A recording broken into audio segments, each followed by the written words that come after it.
David, thanks for joining us here at Battle Buddies. I want to get your take on the latest developments between the U.S. and Iran. Obviously, we have to talk about Israel as well. I guess the overarching question has to be, was it worth it? What's your take? Yeah, I mean, look, the points for creativity and doing something no one else done before, I think are at this point, who cares? I agree that the confrontation I think was needed just to set a precedent that there's going to be a carrot and stick approach to Iran, to hostile nations that maybe want to follow the footprint of basically what's become nuclear blackmail. That is now a negotiation tactic. If you talk about getting a weapon of mass destruction, you're now at a seat at the round table, and that can't be tolerated. At the same time, I think this is an important lesson that, if you're going to criticize presidents for just using the Air Force or thinking, and we had this conversation at the very beginning, you're like, show me a war that's been won without boots on the ground. This necessity to come up with a political narrative that would somehow benefit the base, void of military logic, void of a track record of history. It certainly has cost this administration. I don't know what position we're in right now, but I could tell you that if we were at a war, we would continue to fight the war, giving them a break period, allowing them to have sanction relief and trade oil while we're going through this back and forth. I mean, clearly the bad guys you killed, there's more bad guys that are running the show. There's a mindset that I think there's a new guard in Iran, and that's great, but they clearly don't have the power that they say they do. And so at this point, it is absolutely rudderless and it doesn't make sense. We can change this. Do we have the intestinal fortitude to change it? Is it worth it? Those are questions that, political calculus makes. Well, there are also variables that this administration doesn't really have control over. I'm thinking about the Lebanon question in particular. And if you need a tell, if folks are confused trying to parse the statements from the Trump regime versus the Iranians, just look at what the Israelis are saying about the deal. And 92% of them feel like Iran won this war. And they kind of have they have a vote as well. They can scuttle it at any point by going back into Lebanon or by staying in Lebanon. And for the Iranians, I mean, that is there's a reason it was the first point in the 14-point MOU. They care a lot about that, and the Israelis weren't even consulted. Well, look, it also, our target packages on these defensive strikes are not the same as they were before.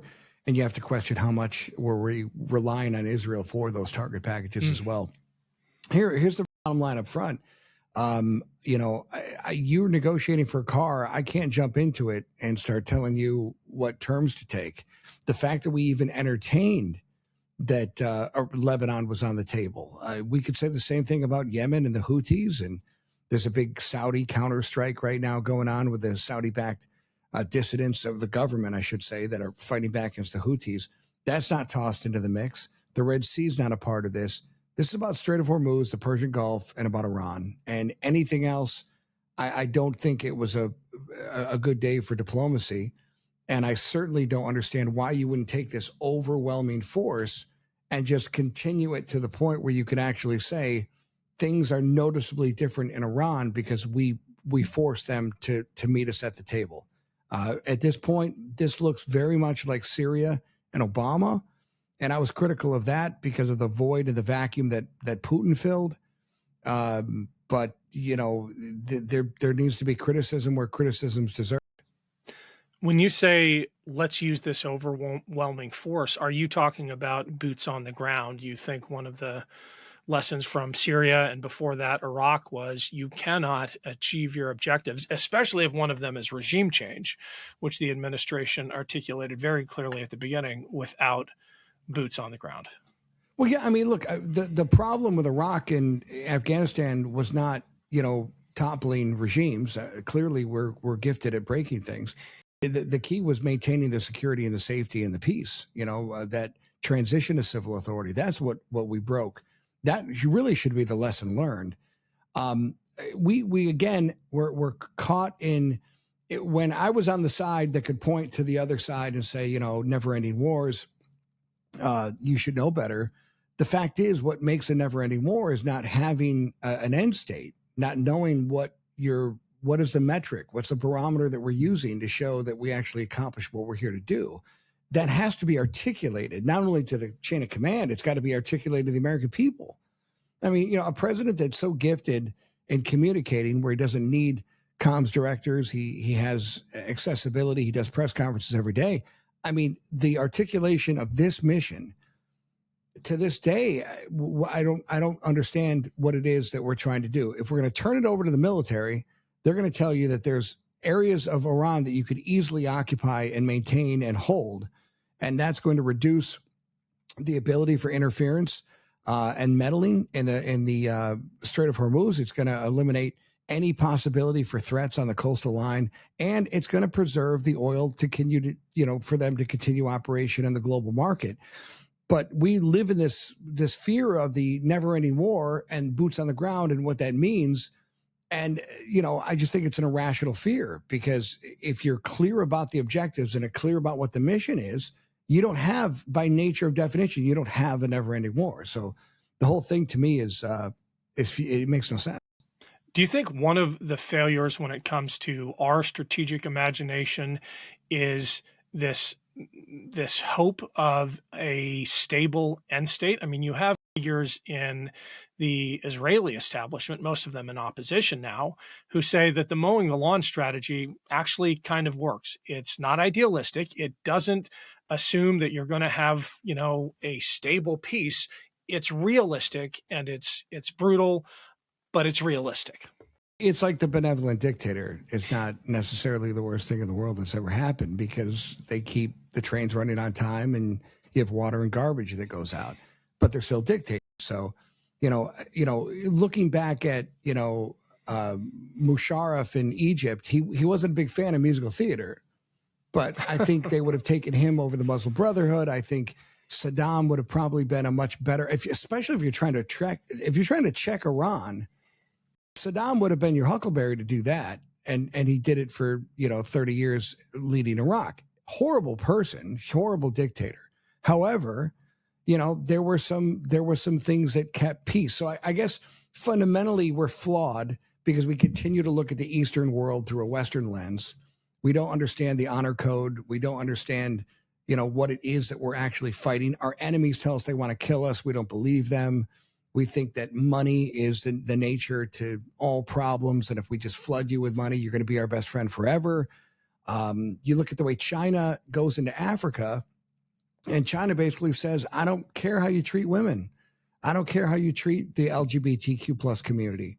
We're here for money and we're here for your resources. We look at that and think, well, there's something more important than money, and it's dignity, it's humanity. And that's who we are as Americans. And we're not going to run away from that. But then at the State Department, we groan and moan about the influence that China has. So either we're China or we're America. So we can't lose who we are. We don't torture because it, might give us 1 out of 50 bits of intelligence. We are who we are or not. And so it stinks when you play by the rules. It stinks when you take the upper hand. At the same time, it's our identity. It's who we are. It's what we tried to be for 250 years. It's our time to actually be that country, that nation. But you also have a lot of grumbling over the fact that it's tough. Diplomacy is tough. Democracy is tough. Sometimes you win Supreme Court decisions. That's tough, but that's our system. And so we're either proud of our system and we're swearing an oath to uphold and protect it, or we're not. So the schizophrenic nature of foreign policy and domestic policy, I think, is begotten by schizophrenic people in positions to make decisions. And if you just don't have that, you don't have the problem. Do you think part of the problem in the way these negotiations unfolded is that we sent, and I'm going to be, disparaging on purpose here, but we sent a realtor and a trust fund kid, and the Iranians sent PhDs and psychologists and nuclear physicists? We just seem outmatched by the Iranian negotiating team. I know enough fighting Iranians to know that they're not Philistines and they're not 8 feet tall, and they're you got to always respect your enemy on the battlefield. But at the same time, there's a lot that we bring to the table too. I just don't understand how you can, at the flip of a switch, dominate and dictate every aspect of the battle space, and then sit down at the table and say, okay, now that that's over, let's have a talk. All the things about mowing the grass and hitting them and making sure that they don't achieve what they want to achieve and knocking them out every 4 or 5 years, that's one of the reasons why so many Americans have turned on Israel. So that's clearly not something that I think Americans want America to be going into the future. At the same time, if you're going to, aid, I look at Venezuela right now. They don't have Maduro. That's a good sign. But you know what else they have? They have a lot of opportunities to see how much Americans care. And we're putting a lot of aid in that we never would have had access to with this horrible earthquake. That's a part of diplomacy. Your actions and your fruits and what you bear, that's a part of who you are as a people.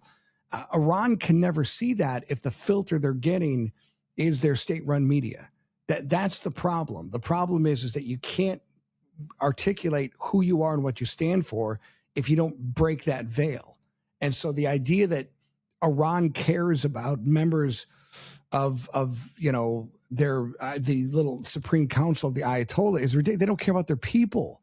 They slaughtered 60,000 people. If there was a reason enough alone to tell the international community we're going to take out Iran, it's when they murder 60,000 of their protesters and college students.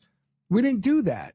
We didn't do it during the Green Rebellion under Bush and then Obama and then Trump and Biden. We didn't do it. So why didn't we do it? And if you're going to do something different than everyone else does, you got to put everything on the table, because otherwise, we're just playing to have a stalemate or an easy exit because of a midterm election. There's no other way to look at this other than the price of oil went up, and that's enough to dictate our foreign policy. I want to pick up on your observation about Venezuela and the aftermath of that horrific earthquake there. Do you think it was a mistake to gut USAID and put Kerry Lake in charge of the Voice of America? Are we weaker as a nation because we no longer have that kind of soft power? Well, first of all, I'm not going to defend Kerry Lake on anything as a meteorologist, news anchor, or as a member of the government. I'm not a fan. But I will tell you that USAID was clearly being abused. And again, I understand. Yeah. We have clear abuses of we have clear abuses of everything. The DOD, yeah. The DOD is abusive. Department of Treasury, we take too long to build bridges. We don't have power reactors. We can always be a pessimist and say glass half empty. The point of USAID is to not only, it's essentially the voice where we're auditioning who we are as a people, helping people out that need it. AIDS eradicated almost completely with USAID money. That was a Bush thing. Bono and the Pope running around. All these things. There's a lot of good to look at that aid internationally. Unfortunately, it's a domestic problem of how money's allocated. And so rather than deal with a domestic problem, we deal with it as a foreign problem. And when you have hyperbole on the left and on the right, the cacophony is too loud to even get to the bottom of it. There's a way that we could responsibly spend State Department funds. Of course there is. There's a way that we can responsibly work with the World Trade Organization and work with the international funds and also with the World Health Organization. You don't have to pull out of these groups. American leadership should be enough that we can have allies and partners in the world to say, look, this is unnecessary spending, but this is worthy. This is worth it. I don't understand that there's a movement to want to throw everything out over the cliff, the baby and the bathwater. I'm all about populist change to get us back into the center, but populism is not a permanent movement. And when you get populism as a permanent movement, you end up with slavery. You end up with things that people like that are actually repugnant to who we are and send us backwards. We're going to have to leave it there, David. I'm sure we will be talking about Iran a lot coming up because I don't think this is going to solve itself. Thanks for dialing in.